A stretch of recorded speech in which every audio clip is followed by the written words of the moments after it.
सनातन धर्म, सनातनी परंपरा, संस्कृति, आस्था और विश्वास से जुड़े महाकुंभ 2025 का सफल आयोजन 45 दिनों तक आयोजित होने के बाद अंततः संपूर्ण हो गया और इसके समापन तक लगभग 66 करोड़ लोगों ने महाकुंभ में पहुंचकर आस्था की डुबकी लगाई।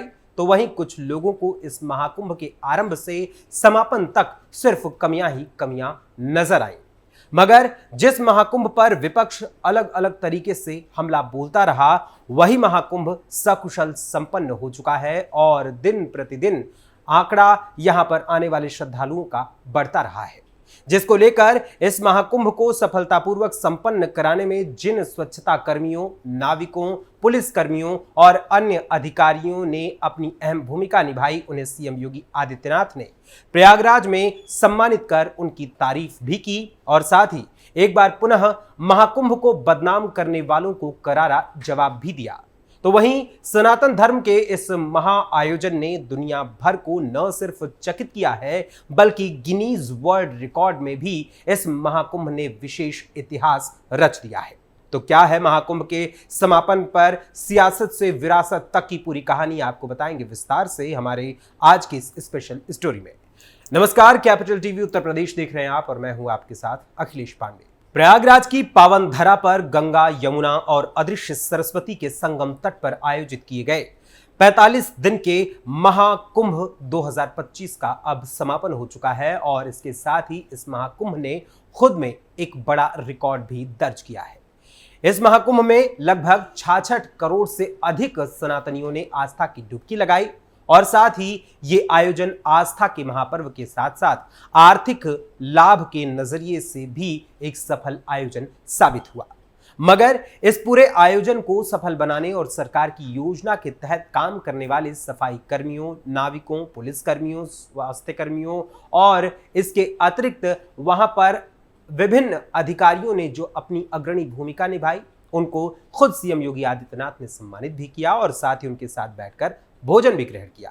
वहीं महाकुंभ के इस सफल आयोजन को लेकर प्रधानमंत्री नरेंद्र मोदी ने एक्स पर 3 ट्वीट्स कर इस महाकुंभ से खुद के जुड़ाव और इसे सफल बनाने वालों की जमकर तारीफ की और साथ ही एक बार फिर से हिंदू समाज की एकता की भी बात कही। प्रधानमंत्री नरेंद्र मोदी ने एक्स पर अपने संगम स्नान की तस्वीरों को पुनः साझा करते हुए लिखा, महाकुंभ संपन्न हुआ, एकता का महायज्ञ संपन्न हुआ।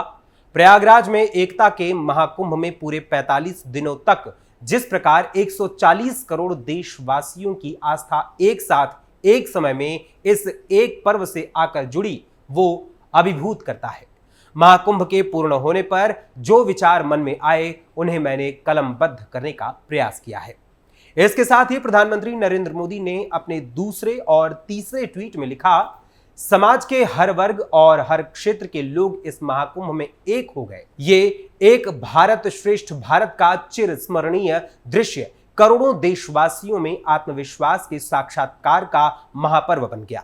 एकता के महाकुंभ को सफल बनाने के लिए देशवासियों के परिश्रम, उनके प्रयास, उनके संकल्प से अभिभूत मैं 12 ज्योतिर्लिंग में से प्रथम ज्योतिर्लिंग श्री सोमनाथ के दर्शन करने जाऊंगा।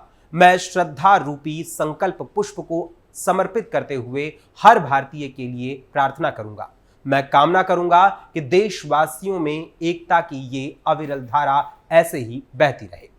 वहीं जहां प्रधानमंत्री नरेंद्र मोदी ने एकता के संदेश को दोबारा दोहराया और साथ ही ईश्वर से कामना की कि इसी तरीके से हिंदुओं की एकता बनी रहे, तो वहीं महाकुंभ के समापन कार्यक्रम में मौजूद सीएम योगी ने महाकुंभ के आयोजन का वर्ल्ड रिकॉर्ड बनाने वाले सभी स्वच्छता कर्मियों, नाविकों, पुलिस कर्मियों, स्वास्थ्य कर्मियों समेत कला के क्षेत्र में किए गए सफल प्रयासों की तारीफ करते हुए गिनीज वर्ल्ड रिकॉर्ड के प्रमाण पत्रों से जुड़ी तस्वीरों को साझा करते हुए एकता के महाकुंभ को रिकॉर्ड का महाकुंभ बताया और साथ ही एक्स के जरिए सभी का अभिनंदन भी किया है। लेकिन जहां सीएम योगी ने एक और स्वच्छता कर्मियों, नाविकों, पुलिस कर्मियों, स्वास्थ्य कर्मियों व अन्य अधिकारियों को सम्मानित किया, उनकी तारीफ की, तो वहीं इसके साथ ही महाकुंभ पर सियासत करने और साथ ही दूसरी जगहों के फोटोज और वीडियो को महाकुंभ से जोड़कर सनातन संस्कृति पर घात लगाने वाले और महाकुंभ को बदनाम करने वालों को भी उन्होंने करारा जवाब दिया। महाकुंभ ने उत्तर प्रदेश के अंदर आध्यात्मिक टूरिज्म के कई सर्किट दे दिए। एक प्रयागराज से मां विंध्यवासिनी का धाम होते हुए काशी का, जैसे प्रयागराज में 13 जनवरी से 26 जनवरी तक पूरा समागम था, करोड़ों की संख्या में। कोई दिन ऐसा नहीं था जिस दिन मिनिमम 1.5 करोड़ श्रद्धालु न रहे हो, और ये संख्या 10 करोड़ तक पहुंची थी।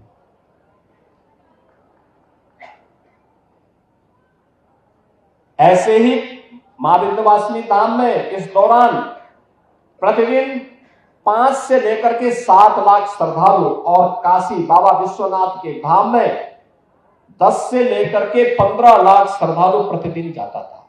एक सर्किट यह बना। एक सर्किट बना अयोध्या धाम और गोरखपुर का। अयोध्या धाम में प्रतिदिन इस दौरान 7 लाख से लेकर के 12 लाख श्रद्धालु प्रतिदिन अयोध्या धाम गया, और गोरखपुर में 1 जनवरी से लेकर के कल तक प्रतिदिन 2 लाख 2.5 लाख 2 लाख 2.5 लाख श्रद्धालु इस दौरान वहां जाता था। तीसरा सर्किट बना प्रयागराज से श्रृंगवेरपुर होते हुए लखनऊ और नैमिषारण्य का। लाखों की संख्या में श्रद्धालुओं का जमावड़ा वहां रहा। चौथा सर्किट बना प्रयागराज से लालापुर, राजापुर और चित्रकूट का। और 5वां सर्किट बना प्रयागराज से बुंदेलखंड एक्सप्रेसवे पकड़ करके श्रद्धालु जन मथुरा, वृंदावन और सुख तीर्थ की यात्रा के लिए भी गए हैं, बड़ी संख्या में, लाखों की संख्या में। और मैंने जो कहा ना, आस्था का यह इतना विशाल समागम दुनिया के अंदर कभी नहीं हुआ, कहीं नहीं हुआ। 66 करोड़ 30 लाख श्रद्धालु किसी आयोजन का हिस्सा बने। कोई अपहरण की घटना नहीं, कोई लूट की घटना नहीं, कोई छेड़छाड़ की घटना नहीं, कोई दुष्कर्म की घटना नहीं, कोई भी ऐसी घटना नहीं जिस घटना के बारे में कोई ये कह सके। विरोधी को भी ढूंढे ढूंढे दूरबीन लगा करके भी और माइक्रोस्कोप लगा करके भी वे एक प्रकार की घटनाओं को उजागर नहीं कर पा रहे। दुष्प्रचार का कोई मौका विरोधियों ने चूका नहीं। जिनको यह आस्था का महासगम समागम अच्छा नहीं लग रहा था, उन्होंने कोई मौका नहीं छोड़ा। मौनी अमावस्या के दिन 8 करोड़ श्रद्धालु यहां पर था। हमारी प्राथमिकता थी कि श्रद्धालु जनों को सुरक्षित स्नान करा करके उनके गंतव्य की ओर प्रस्थान करवाया जाए। क्या संगम पे, क्या ऐरावत घाट पर, क्या गंगा जी के किसी भी घाट पर, क्या रेलवे स्टेशन पर, क्या बस स्टेशन पर, क्या अगल बगल के जनपदों में इतना बड़ा समागम प्रयागराज आने की तत्पर दिखाई दे रहा था। लेकिन विरोधी और विपक्षी लगातार दुष्प्रचार कर रहे थे, बदनाम कर रहे थे, अपमानित करने की भाषा का उपयोग कर रहे थे। कोई काहिरा की घटना का दृश्य दिखा करके प्रयागराज को बदनाम करता था। प्रयागराज में मौनी अमावस्या के दिन 28 और 29 की रात्रि को दुखद घटना घटी थी। उन सभी परिवारजनों के प्रति हमारी संवेदना है। लेकिन बहनों और भाइयों, उसकी आड़ में काहिरा की घटना को, काठमांडू की घटना को किसी अन्य जगह की घटना को प्रयागराज से जोड़ करके बदनाम करने की साजिशें हो रही थी। मुझे लगता है कि जनता जनार्दन ने एक सिरे से उन्हें खारिज करके प्रयागराज महाकुंभ में आकर के साबित किया कि नहीं, तुम्हारे दुष्प्रचार में अब नहीं आएंगे, सनातन का ध्वजा अब कभी झुकने वाली नहीं है।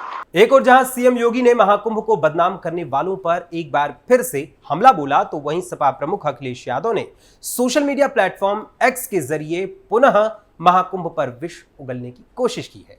उन्होंने एक्स पर ट्वीट कर लिखा, 2 मिनट का मौन न सही, महाकुंभ में इतनी बड़ी बात लिखते समय 2 शब्द मृतकों और लापता लोगों के लिए भी लिख देते। सच को छिपाना अपराध बोध की निशानी होती है। यानी सपा प्रमुख अखिलेश यादव अब भी महाकुंभ पर अपनी सियासत खेलने में ही लगे हुए हैं। वैसे महाकुंभ के समापन के बाद भी सपा प्रमुख अखिलेश यादव के किए जा रहे प्रहार और सीएम योगी के पलटवार पर आप सभी का क्या विचार है, हमें अपने कमेंट्स के माध्यम से जरूर बताइएगा। फिलहाल अभी के लिए इस स्पेशल स्टोरी में बस इतना ही। फिर मुलाकात होगी किसी और खबर, किसी और मुद्दे, किसी और विषय के साथ। तब तक के लिए मुझे अनुमति दीजिए। धन्यवाद, नमस्कार।